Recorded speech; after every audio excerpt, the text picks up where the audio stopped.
नमस्कार दोस्तों, जय हिंद, वंदे मातरम। मैं आपके साथ जयसवाल सर। दोस्तों बात करेंगे सी-टेट जनवरी 2024 एग्ज़ाम की बात करेंगे। बाल विकास सीडीपी एमसीक्यूज की बात करेंगे। यह पार्ट नंबर 2 है। इसके पहले दोस्तों पहला एमसीक्यूज हम कंप्लीट कर चुके हैं, जिसमें हमने 40 क्वेश्चंस किए थे। और एमसीक्यूज लगभग दोस्तों आपकी चल रही 1000 एमसीक्यूज की यह जो सीरीज चल रही है। तो सीरीज बहुत ही इंपॉर्टेंट है आप सभी के लिए। इसका पहला पार्ट अगर आपने नहीं देखा है तो यहाँ पे आई बटन पे ऑलरेडी लिंक दे दिया गया है, आप लोग देख सकते हैं। तो चलिए देर न करते शुरुआत करते हैं। सभी लोग तैयार हो जाइए। इसमें भी हम 40 महत्वपूर्ण लाजवाब क्वेश्चंस करेंगे, डिटेल के साथ प्रश्न करेंगे। जो सी-टेट में आए हुए प्रश्न है, संभावित प्रश्न है, सारे प्रश्न करने वाले हैं। तो आप सभी लोग तैयार हो जाइएगा। ये 25 से 30 मिनट बहुत ही इंपॉर्टेंट होने वाले हैं। आज के लिए पहला प्रश्न है, विकास कभी ना समाप्त होने वाली प्रक्रिया है। यह विचार किससे संबंधित हो जाता है? अंतः संबंध के सिद्धांत से, निरंतरता के सिद्धांत से, एकीकरण के सिद्धांत से या अंतःक्रिया के सिद्धांत से संबंधित हो जाता है।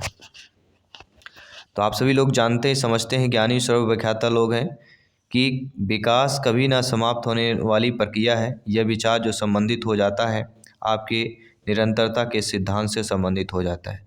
कभी ना समाप्त होना, यहीं से हमारा पूरा आंसर क्लियर हो जाता है।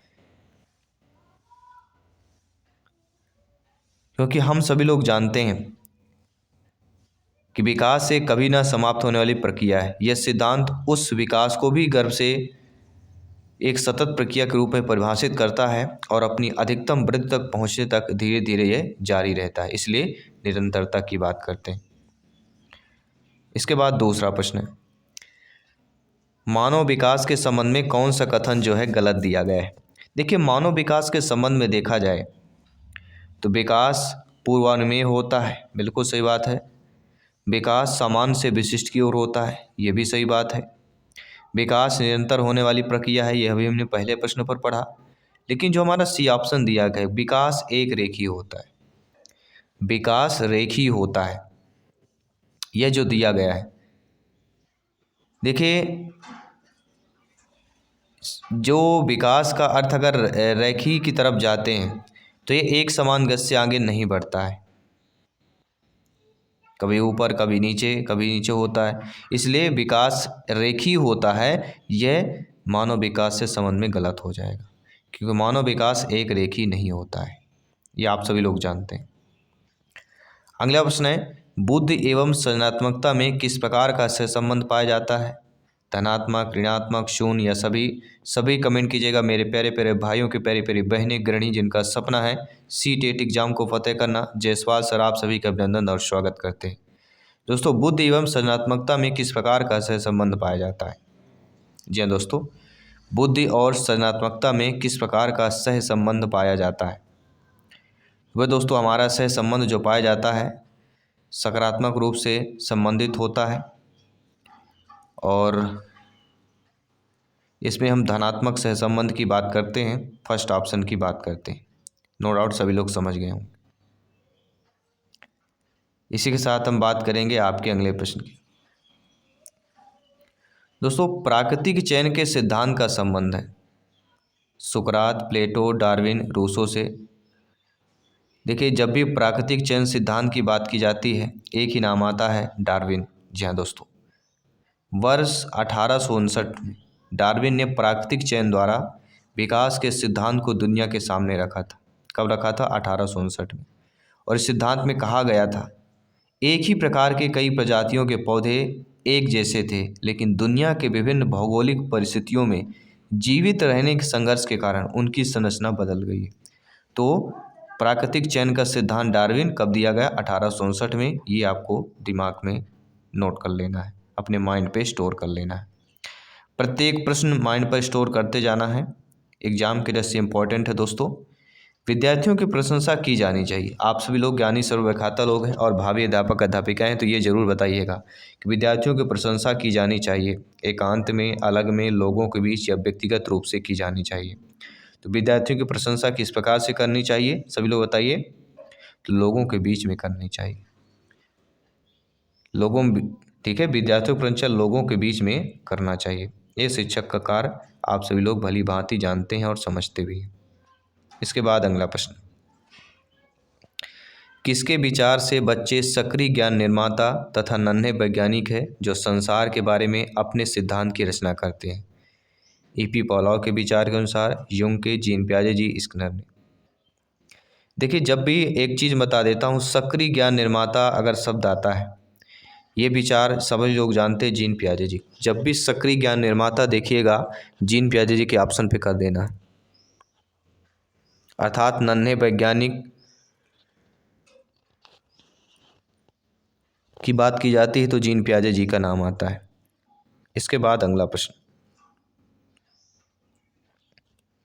अगला प्रश्न है, अपने चिंतन में अवधारणात्मक परिवर्तन लाने हेतु। जी हाँ दोस्तों, अपने चिंतन में अवधारणात्मक परिवर्तन लाने हेतु शिक्षार्थियों को सक्षम बनाने के लिए शिक्षिका को करना चाहिए। क्या करना चाहिए? सभी लोग बताइए।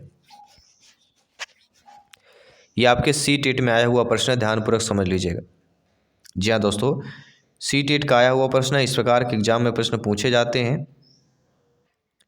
तो अपने चिंतन में अवधारणात्मक परिवर्तन लाने हेतु विद्यार्थियों को सक्षम बनाने के लिए शिक्षिका को क्या करना चाहिए? तो शिक्षिका को करना चाहिए स्पष्ट और आश्वस्त रखने वाली व्याख्या देनी चाहिए तथा शिक्षार्थियों के साथ ही करनी चाहिए।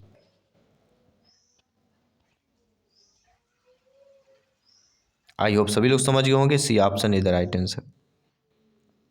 अगला प्रश्न देखिएगा। यह कहा जाता है कि शिक्षक को संसाधन संपन्न होना चाहिए, इसका अर्थ है?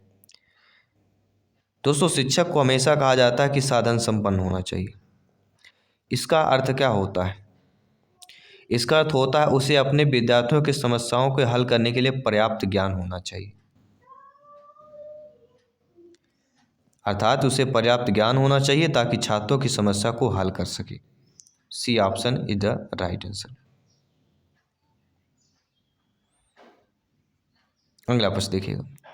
अगला है, प्रत्ययों को बनते रहना कौन सी प्रक्रिया कहलाती है? जी हाँ दोस्तों, प्रत्ययों का बनते रहना प्रक्रिया है, ये संचयी होती है।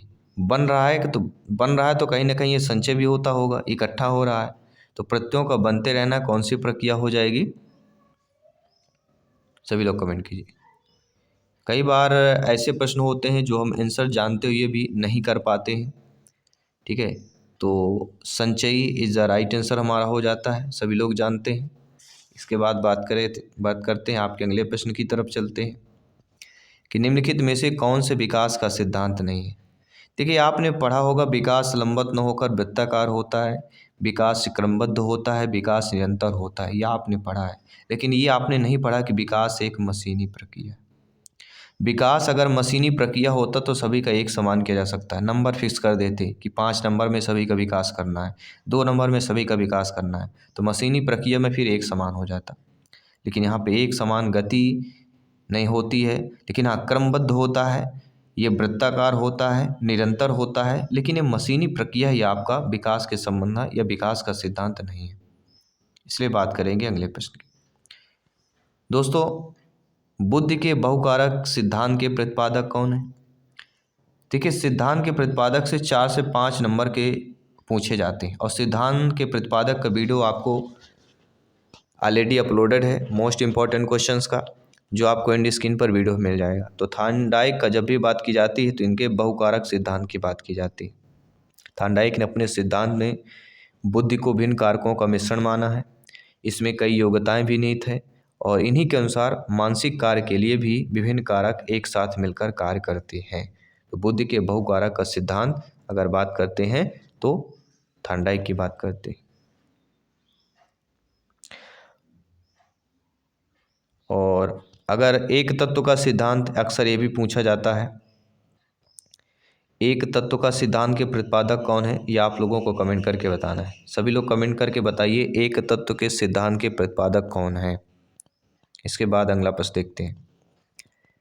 किसके अतिरिक्त निम्नलिखित समस्या समाधान की प्रक्रिया के चरण हैं? किसके अतिरिक्त मतलब एक निगेटिव दिया गया है, उसे हमें पहचानना है। तो परिणामों की आशा करना समस्या समाधान के चरण है, समस्या की पहचान करना, संभावित युक्तियों को खोजना, समस्या को छोटे छोटे हिस्सों में बांट। देखिए, समस्या को छोटे छोटे हिस्सों में बांटना यह समस्या समाधान की प्रक्रिया के चरण नहीं होते। अच्छे तरीके से जानते हैं कि समस्या की पहली तो पहचान करना, फिर परिणामों की आशा करना एंड संभावित युक्तियों को खोजना। ये तीनों ऑप्शन समस्या समाधान प्रक्रिया के चरण हैं। लेकिन समस्या को अगर छोटे छोटे हिस्सों में बांट देना, यह समस्या समाधान की प्रक्रिया के चरण की अगर बात करते हैं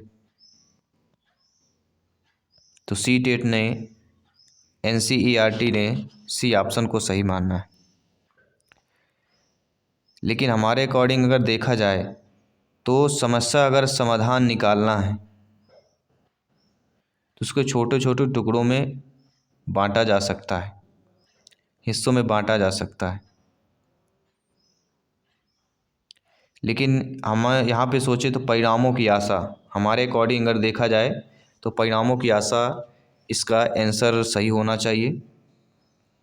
बाकी सीबीएसई ने सी ऑप्शन को माना है, तो आप लोग इस पर कमेंट करके अपनी प्रक्रिया जरूर बताइएगा। अगला प्रश्न देखते हैं। एक अच्छा अध्यापक विद्यार्थियों के मध्य बढ़ावा देता है। देखिए, आप सभी लोग अपने आप में एक अच्छे अध्यापक अध्यापिका मानते हैं, शिक्षक शिक्षिका मानते हैं। तो एक अच्छे अध्यापक विद्यार्थियों के मध्य क्या बढ़ावा दे सकता है? अगर आप अपने आप को एक अच्छा विद्यार्थी मानते हैं, विद्यार्थियों के अच्छे अध्यापक टीचर मानते हैं, तो आप किसका बढ़ावा देंगे?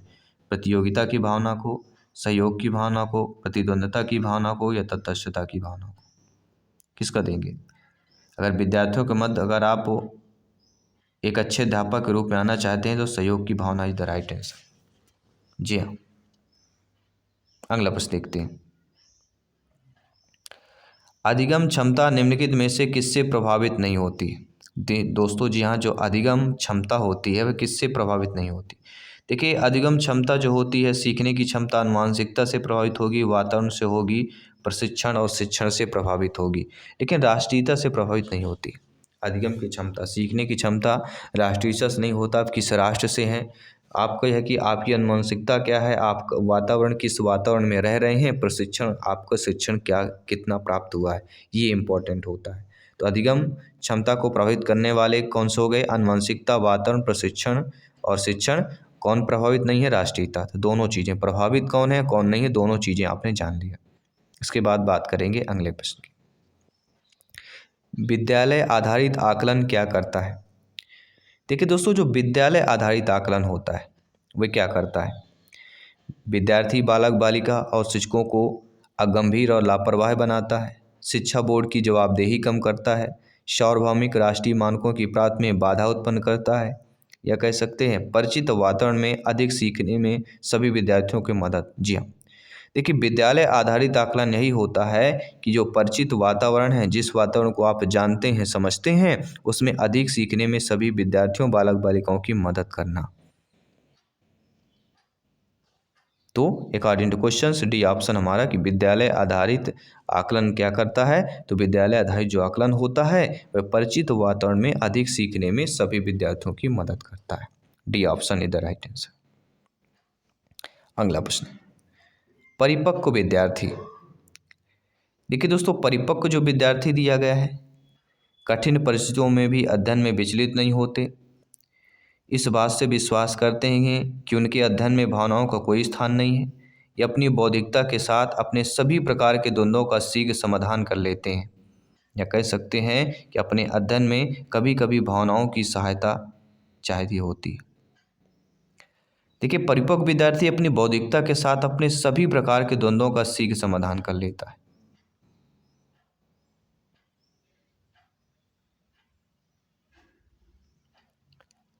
परिपक्व जो विद्यार्थी होगा अपने बौद्धिकता के साथ अपने सभी प्रकार के द्वंद्वों का शीघ्र समाधान कर लेता है, क्योंकि परिपक्व है, वह जानता है, समझता है, इसलिए यहाँ पे C option is the right answer.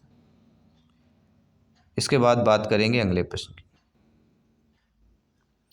अगला प्रश्न है, आनुवंशिकता के वास्तविक निर्धारक होते हैं।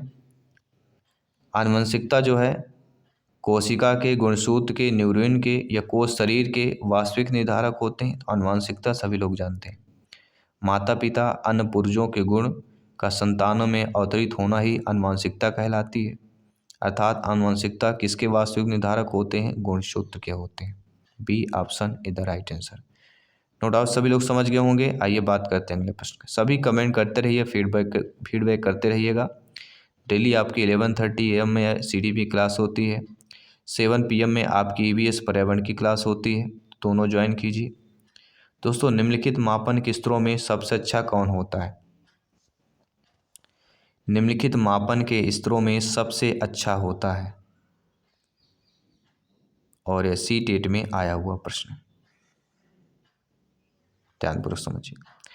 देखिए, मापन के स्तरों में सबसे अच्छा देखा जाए तो वह होता है अनुपात का, क्योंकि पूर्ण शून्य या शून्य बिंदु की विशेषता के कारण अंतराल पैमाने के विपरीत अनुपात पैमाने में ऋणात्मक संख्या नहीं होती है।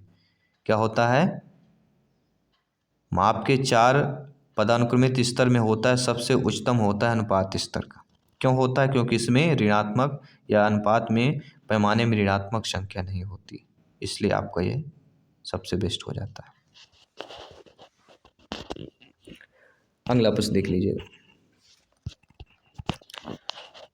अगला प्रश्न यहाँ पे दिया गया है कि एक अच्छा अध्यापक विद्यार्थियों को मध्य बढ़ावा देता है। देखिए, कोई भी एक अच्छा अध्यापक होगा, वो विद्यार्थियों को मध्य किस प्रकार से बढ़ावा दे सकता है? आप अपने आप में स्वयं सोचिए, किसका बढ़ावा देंगे? प्रतियोगिता, कंपटीशन की भावना, सहयोग की, कॉपरेशन की, प्रतिद्वंद्विता की, या तटस्थता की? किसकी भावना दे सकते? तो एक अध्यापक के रूप में विद्यार्थियों के मध्य बढ़ावा किसका देख सकते हैं आप? सहयोग की भावना का। बहुत इंपॉर्टेंट होता है, क्योंकि बच्चों के मध्य सहयोग होना बहुत जरूरी है। इसके बाद अगला प्रश्न देखते हैं। दोस्तों, विकास शुरू होता है, विकास कहाँ से शुरू होता है? तो सभी लोग जानते हैं, विकास जो होता है वह प्रसव पूर्व अवस्था से ही शुरू हो जाता है। इसके बाद अगला प्रश्न देखते हैं। मानव विकास कुछ विशेष सिद्धांतों पर आधारित है, निम्नलिखित में से कौन सा मानव विकास का सिद्धांत नहीं है? अनुक्रमिकता, सामान्य से विशिष्ट, प्रतिवर्ती, निरंतरता।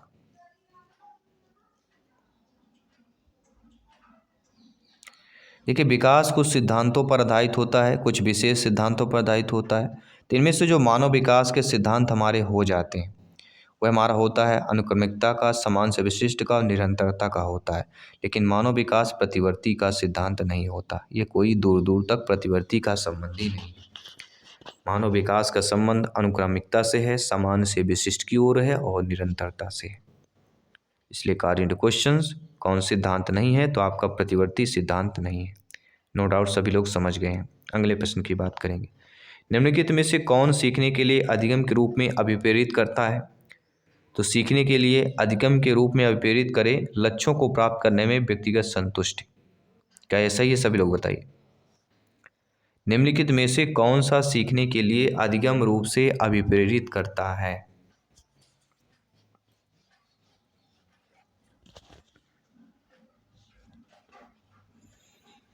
बहुत सरल या कठिन लक्ष्यों को चयन करने की प्रवृत्ति, लक्ष्यों को प्राप्त करने में व्यक्तिगत संतुष्टि, बाह्य कारक, या असफलता से बचने के लिए अभिप्रेरणा। देखिए, सीखने के लिए अधिगम रूप से अभिप्रेरित होना है तो लक्ष्यों को प्राप्त करने में व्यक्तिगत संतुष्टि। अगर आप कोई भी चीज़ है लक्ष्य को प्राप्त कर लेते हैं, अगर आपने सीटेट की तैयारी कर रहे हैं, सीटेट एग्ज़ाम को क्रैक करते हैं, सीटेट एग्ज़ाम को फतह करते हैं, तो फिर आपको एक व्यक्तिगत संतुष्टि मिलती है। इसलिए B option is the right answer. अगला प्रश्न देखिए। रचनात्मक लेख का नियोजन होना चाहिए। जो रचनात्मक लेख होते हैं, कंस्ट्रक्टिव एसे की प्लानिंग कैसी होनी चाहिए? केवल उन छात्रों के लिए जो कक्षा स्तर पर पढ़ते हैं, केवल उन छात्रों के लिए जो लंबे वाक्य को लिखते हैं, केवल उन छात्रों के लिए जो समाचार पत्र के लिखना चाहते हैं, या उपरोक्त सभी के लिए? देखिए, रचनात्मक लेख की बात करेंगे, लेख मतलब लेखन कला की बात कर रहे हैं, तो केवल देखिए तीनों में दिया गया है। तो कक्षा स्तर पर जो छात्र पढ़ते हैं, केवल जो लंबे वाक्य को लिखते हैं, जो समाचार पत्र लिखते हैं, ये तीनों हो जाएंगे। रचनात्मक लेख के नियोजन कैसा होना चाहिए, प्लानिंग कैसी होनी चाहिए? इन तीनों प्रकार से होनी चाहिए, अर्थात सभी छात्रों के लिए होनी चाहिए। D option is the right answer. No doubt सभी लोग समझ गए होंगे। आइए बात करते हैं आपके अगले प्रश्न की। दोस्तों, मिश्रित आयु वर्ग वाले विद्यार्थियों की कक्षा से व्यवहार वाले शिक्षक के लिए किसका ज्ञान सर्वाधिक महत्वपूर्ण होता है? देखिए, मिश्रित आयु वर्ग वाले विद्यार्थियों बालक बालिकाओं की कक्षा से व्यवहार वाले शिक्षक के लिए विकासात्मक अवस्थाओं का ज्ञान सर्वाधिक महत्वपूर्ण होता है, क्योंकि मिश्रित आयु वर्ग वाले विद्यार्थी, इसलिए विकासात्मक डेवलपमेंट अवस्था बहुत जरूरी है। D option is the right answer. No doubt सभी लोग समझ गए। निम्नलिखित में से कौन सा तत्व कक्षा में अधिगम हेतु सहायक हो सकता है? क्लास के अवधि को 40 मिनट से 50 मिनट बढ़ा देना, बच्चों को अधिगम हेतु प्रेरित करने के लिए परीक्षणों की संख्या बढ़ा देना, या अध्यापकों द्वारा बच्चों की स्वायत्तता को बढ़ाना व सहायता देना, समानता बनाए रखने के लिए किसी एक अन्वेषण पद्धति पर टिके रहना। तो इनमें से ऐसा तत्व जो कक्षा में अधिगम हेतु सहायक हो सकता है, वह कौन सा हो सकता है? ये अध्यापकों द्वारा बच्चों की स्वायत्तता को बढ़ावा व सहायता देना। बच्चों को सहायता देना और भी इम्पोर्टेंट हो जाता है। अगला प्रश्न देखिएगा। छोटे छोटे वाक्यों को बोलना तथा 3 पहिए की साइकिल चलाना, यह कार्य किस अवस्था में होता है? देखिए, बच्चे जब छोटे छोटे वाक्य बोलते हैं और बच्चा जो है साइकिल 3 पहिया जो साइकिल चलाते हैं, ये हमारा कौन सा कहलाता है? ये हमारा शैशवावस्था कहलाया जाता है। First option is the right answer. अगला प्रश्न देखिए। जड़ बुद्धि वाले बालक की बुद्धिलब्धि कितनी होती है? अब यहाँ पे जड़ बुद्धि दी गई। अब जड़ बुद्धि वाले की पूछा जा रहा है। देखिए, जड़ बुद्धि अगर अकॉर्डिंग टू ऑप्शन देखा जाए तो 71 से कम होती है। जड़ बुद्धि जो होती है वह 71 से कम होती है। D option is the right answer. सामान्य जो होती है वह 91 से लेके 110 तक होती है। तो बुद्धिलब्ध से जरूर प्रश्न पूछा जाता है, ये भी ध्यान देना है। और प्रतिभाशाली बच्चों की बुद्धिलब्ध अगर पूछा जाए तो 140 होती है प्रतिभाशाली की। ठीक है, तो सारी चीज़ें समझते जाना है। अगला प्रश्न देख लेते हैं। एक शिक्षिका अपने विद्यार्थियों को अनेक तरह की सामूहिक गतिविधियों में व्यस्त रखती है, जैसे समूह चर्चा, समूह परियोजनाएं, जो ग्रुप प्रोजेक्ट होता है, भूमिका निर्वाह है। यह सीखने के किस आयाम को उजागर करता है? यानी कि शिक्षिका जो है बालक बालिकाओं को अनेक तरह की जो सामूहिक गतिविधियां होती हैं उनमें व्यस्त रखती है। तो यह सीखने का कौन सा आयाम हमारा हो जाता है या किस आयाम का उजागर हो जाता है? और यह हो जाता है सामाजिक गतिविधि के रूप में अधिगम, क्योंकि समूह द्वारा सीखते हैं बच्चे। अगला प्रश्न। व्यक्तित्व विकास की अवस्था है अधिगम एवं वृद्धि, व्यक्तिवृत्त अध्ययन, उपचारात्मक अध्ययन, या इनमें से कोई नहीं? तो व्यक्तित्व विकास की अवस्था पूछा जा रहा है। देखिए, व्यक्तित्व का जो विकास होता है प्रारंभिक शैशव काल से आरंभ होता है, अर्थात इसमें विकास की अवस्था अधिगम एवं वृद्धि की बात करते हैं। बच्चा सीखता है और वृद्धि भी करता है। तो यह आपका first option in the right answer हो जाएगा। इसके बाद बात करेंगे अगले प्रश्न की। जीन पियाजे जी के अनुसार बच्चों का चिंतन वयस्कों से खाली स्थान भिन्न होता है बजाय के। कई बार पूछा गया एग्जाम में, यह सीटेट में भी आया है। तो जीन पियाजे जी के अनुसार बच्चों का चिंतन वयस्कों से प्रकार में भिन्न होता है, प्रकार में भिन्न बजाय मात्रा के। तो पहले में प्रकार, दूसरे में मात्रा आएगा, यानी बी ऑप्शन इधर राइट आंसर हो जाएगा। अगला प्रश्न देखिएगा। प्रतिबिंब, अवधारणा, प्रतीक एवं संकेत, भाषा, शारीरिक क्रिया और मानसिक क्रिया अंतर्निहित है। अनुकूलन में, प्रेरक पेशी विकास में, समस्या समाधान में, या विचारात्मक प्रक्रिया में? देखिए दोस्तों, प्रतिबिंब, अवधारणा, प्रतीक और संकेत, भाषा, शारीरिक क्रिया और मानसिक क्रिया जो अंतर्निहित हो जाता है वह हमारी कहलाती है विचारात्मक प्रक्रिया।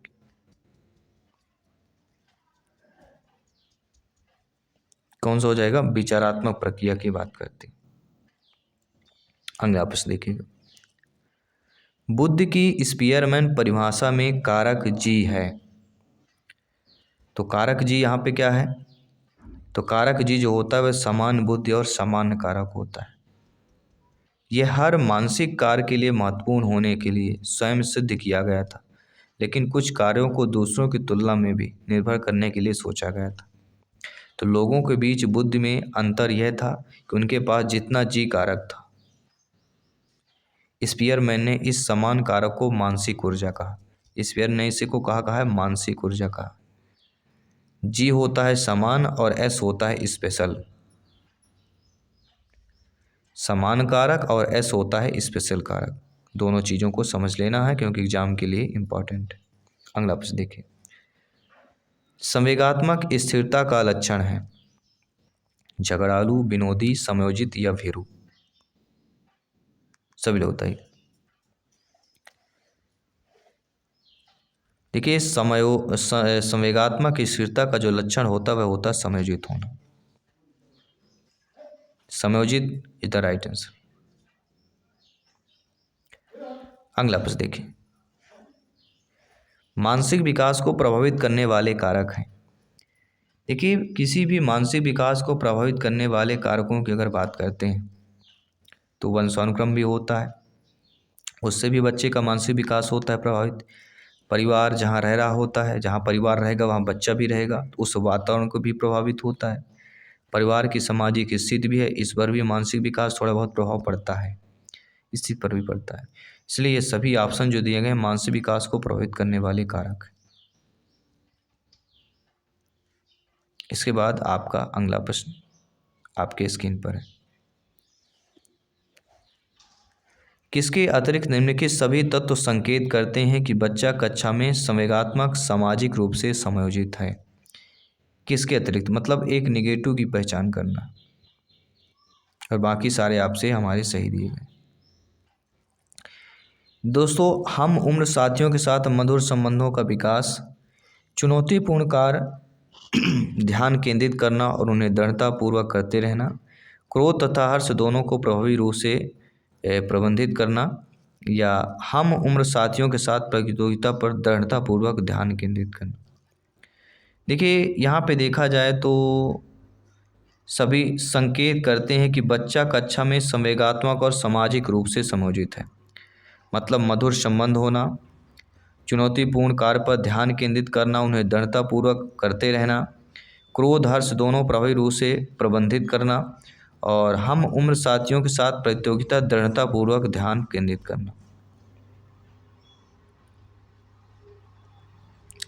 तो अकॉर्डिंग टू क्वेश्चन यहाँ पे डी ऑप्शन सही माना गया। आपने सी ऑप्शन को चयन किया होगा, मुझे भी लगा सी ऑप्शन होगा, लेकिन सीबीएसई ने क्योंकि सी टेट में आया हुआ प्रश्न है इसे डी ऑप्शन माना। अगला प्रश्न देखते हैं, भाषा विकास के क्रम में अंतिम क्रम कौन सा होता है? जी हाँ, भाषा विकास के क्रम में अंतिम क्रम है। देखिए भाषा विकास के क्रम के देखा जाए तो जो अंतिम क्रम हमारा होता है वह भाषा विकास की पूर्ण अवस्था होती है।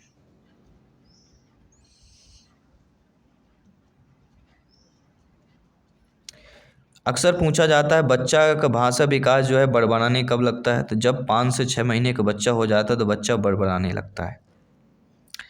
जब बच्चा 9 से 12 महीने का होता है तो वह एक शब्द मंच या एक सही शब्द बोलने लगता है, जब बच्चा 9 से 12 महीना होता है। तो भाषा के जो क्रम होता है वह हमारा होता है LSRW, अर्थात पहले सुनना, फिर बोलना, फिर पढ़ना रीडिंग, और राइटिंग अंत में लिखना।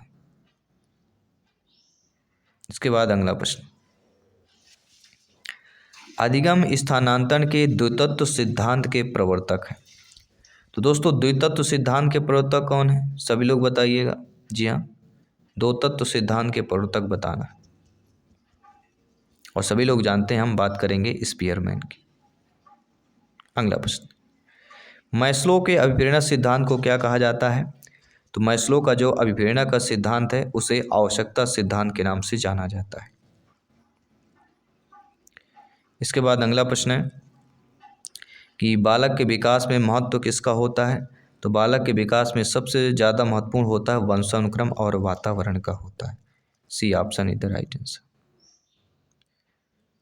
अगला प्रश्न देखते हैं। अगला प्रश्न है अधिगमकर्ता का स्वनियमन, सेल्फ रेगुलेशन ऑफ लर्नर्स, इसका अर्थ क्या होता है।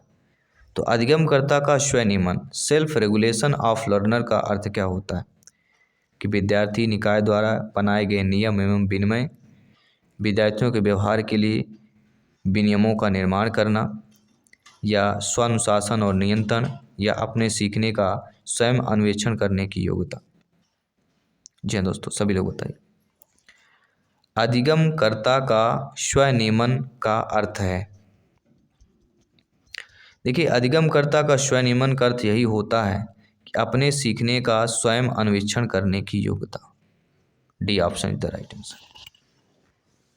तो सीडीपी एमसीक्यू सेकंड में हमने लाजवाब 40 क्वेश्चंस किए। डेली आपके 11:30 में ये हमारी एमसीक्यूज होती है 11:30 AM में, और 7 PM में ईवीएस की क्लास होती है, तो दोनों क्लासेस ज्वाइन कीजिए। साथ ही साथ 4 PM में आपके हिंदी पेडागोजी की क्लास आने वाली है, तो इसको भी ज्वाइन कीजिए। 4 PM में आपकी हिंदी क्लास होगी। 3 क्लासेज जल्द से जल्द हिंदी पेडागोजी भी क्लास शुरुआत होगी, सभी सब्जेक्ट की क्लास होगी। यानी प्राइमरी टीचर, प्राथमिक शिक्षक बनना है तो सारी क्लासेज इंपॉर्टेंट हो जाती है। इस बार सीटेट एग्ज़ाम को फतेह करना है तो सारी क्लासेज इंपॉर्टेंट।